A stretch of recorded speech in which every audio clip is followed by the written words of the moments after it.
At a trial later on that lasted 6 days, jurors heard evidence that the young 4-year-old boy was severely malnourished and weighed only 32 pounds, with medical professionals also testifying that the young boy looked like a skeleton. The boy had multiple broken bones in various stages of healing and permanent brain tissue loss.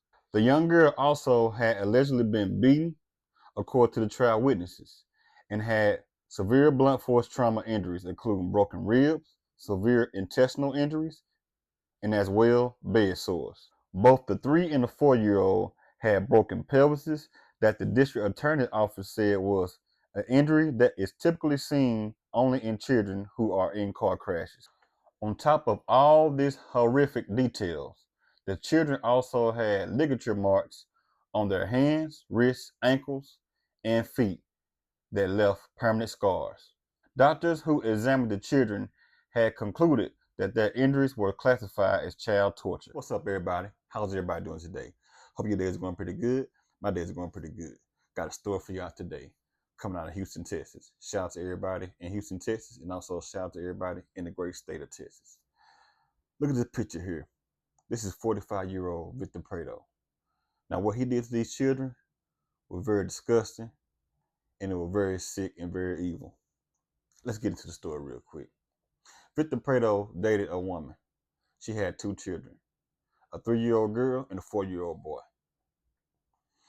And he had a business, a movie business that he was operating out of an office building. Now, he allowed the mother and her 2 children to stay inside of his business that was located in an office building. For those of you who know how office buildings are, it's very small. Come in there like probably a bathroom and the sink to wash your hands. That's about all comes inside of some office buildings. Some office buildings are bigger. But anyway, he dated a woman that had 2 children. He allowed them to stay inside of his office building. Now, the whole moral of what happened was he starved these children. And I will get to the reason why he starved these children a little bit later here in this story. So they stayed inside this office building. And in the news report, it said the office building is not suitable for children to be staying in or a family to be staying in anyway, because it does not come with a kitchen or a bathroom. Just the bathroom and the sink to wash your hand out of. That's it. That's the first thing that's messed up about this. And the second thing that's messed up about this was this man was watching these children while the mother would go to work. Now, this happened back in 2019 and 2020. You might be saying, man, this story is old. Yes, it is old, but he just not been sentenced this year. He has gotten 2 life terms. Good. Justice has been served. And also, they're saying that he's eligible for parole after 30 years. I hope not. I hope he don't even get paroled at all.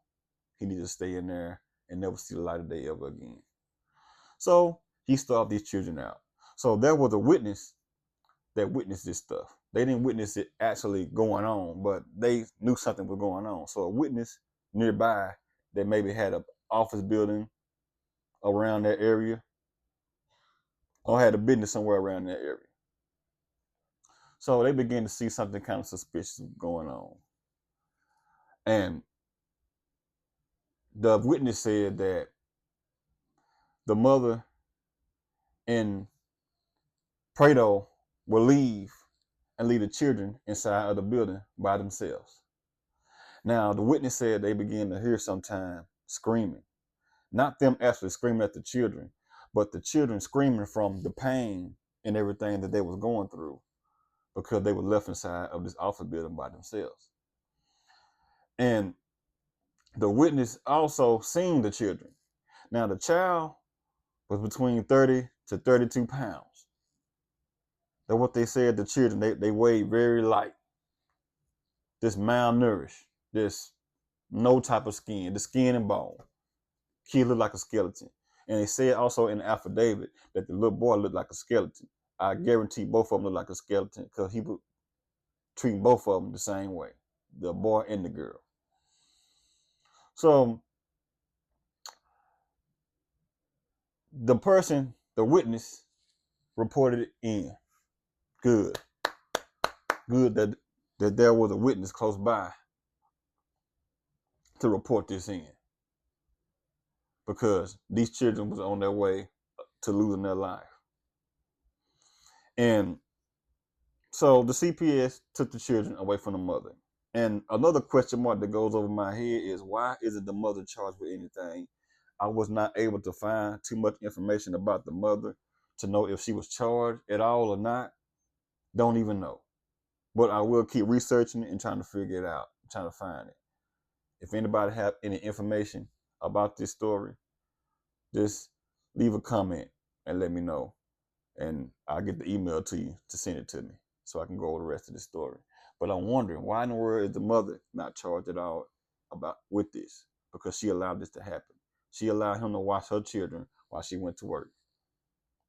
So the medical examiners got the children after they took the children from the mother. And I believe, and also he left the children inside of the building tied up with zip ties. I believe he had the children tied up from the hands and also to the feet. You know how you see in those movies when they have somebody tied up with those zip ties and they're torturing them? I believe that's how he had those children tied up inside that building. That's why they were screaming and hollering and they was hurting. And the witness also heard loud music blasting from the office. This booming, real loud music. So the medical examiners had the children and they examined the children. They found on the young girl, she had internal damages, blunt force trauma. Both of the children had broken ribs. Both of the children had broken pelvises.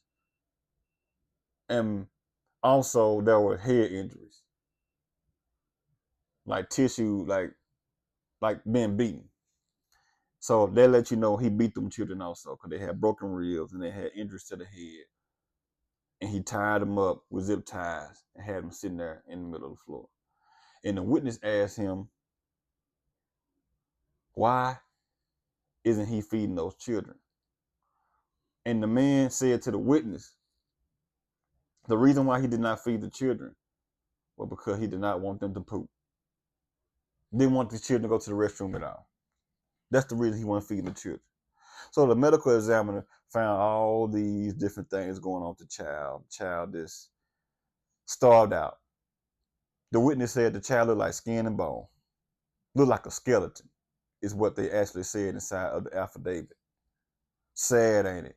Very sad. What kind of mother will allow something like this to happen to their child? And what kind of man, whether they're the stepfather or the father, period, will do something like this to a child, period? What kind of low life, what kind of loser is that? On both sides, on both ends. That's why I'm wondering, what in the world does the mother get charged with? She need to be charged with something. But I'm not seeing anything about that. But at least the children are out of her custody. And all these injuries to these children like this is straight up ridiculous. Straight up ridiculous. It just makes you so upset to the point when you're reading the report, you wish you was somewhere where this man is located so you can do your due to him. Just messed up. Straight up jacked up. That these children was not protected by this man or the mother. Like I just said, him and the mother will leave the office building and leave the children inside the office by themselves. And the place didn't even have a kitchen or a shower in it. So how in the world are the children even taking baths? How are they living in good conditions inside that building? All jacked up. And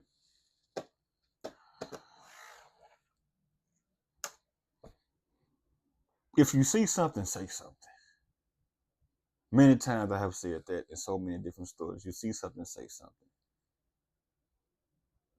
Because these children could have died in the hands of this man. And the other messed up thing is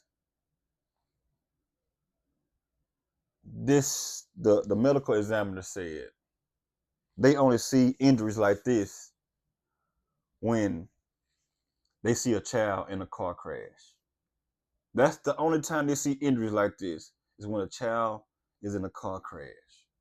Child had broken ribs, broken pelvises, uh, head injuries, scars all on their wrists, beating, permanent scars. It said in the affidavit the children had permanent scars on them. This man should never ever see the light of day ever again in his life. I don't care if 30 years pass by and he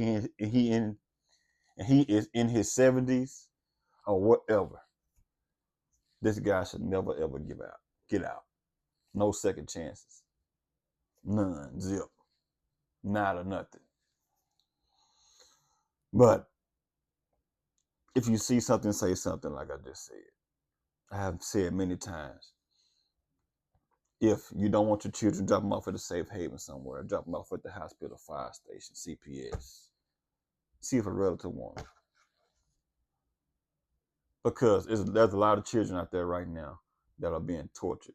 And they also said in the affidavit that the medical examiner said this was exactly child torture. He tortured those children on purpose. And he didn't feed these children because he did not want them to go to the restroom. Now, I wonder how would he feel, or how would the mother feel if somebody did them like that? Don't feed them. Have them malnourished. Tied up with some zip ties in a corner somewhere, crying. Broken pelvis, broken ribs, head injuries, scars all over their body, internal injuries. How would the parents feel about something like that? They wouldn't like it. They wouldn't like it at all. They'll want mercy, mercy, oh, mercy, mercy me. They'll be screaming, mercy me.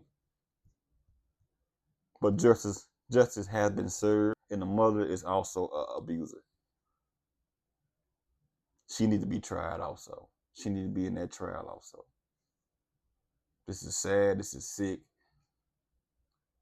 And I'm glad that the witness was able to catch this and see this and report it in. And these children are in a better place in their life. These children, it's going to take a long time for these children probably to get over this as they get older. Usually when children get into their system and they be tortured like that, they be kind of a hassle sometimes. They try to cope. They're trying to shake off all this pain they're going through. So much these children go through when they get into these CPS systems, and the parents treat them like trash or don't care anything about them. Love your children. If you don't want them, you hear what I said already. Don't take them out. Don't starve them just because you got a selfish lifestyle. Send them somewhere where the child can get help. Somebody's going to care for them. Y'all leave a comment and let me know what y'all think about this story. What do y'all think about the mother? Because I know what you think about this man, which should be the same thing you think about the mother also. But the mother allowed this to happen to the children. And he did this purposely. And now he's serving 2 life terms. I'm glad. Like, share, comment, subscribe to the channel. Give me your deepest opinion about this. Remember, if you see something, say something. Don't be scared to say something, because you may save a child's life, and you can save a child's life. Remember, call the child abuse hotline. If you see something, say something. Y'all have a good one. Y'all have a blessed one. Holla at you.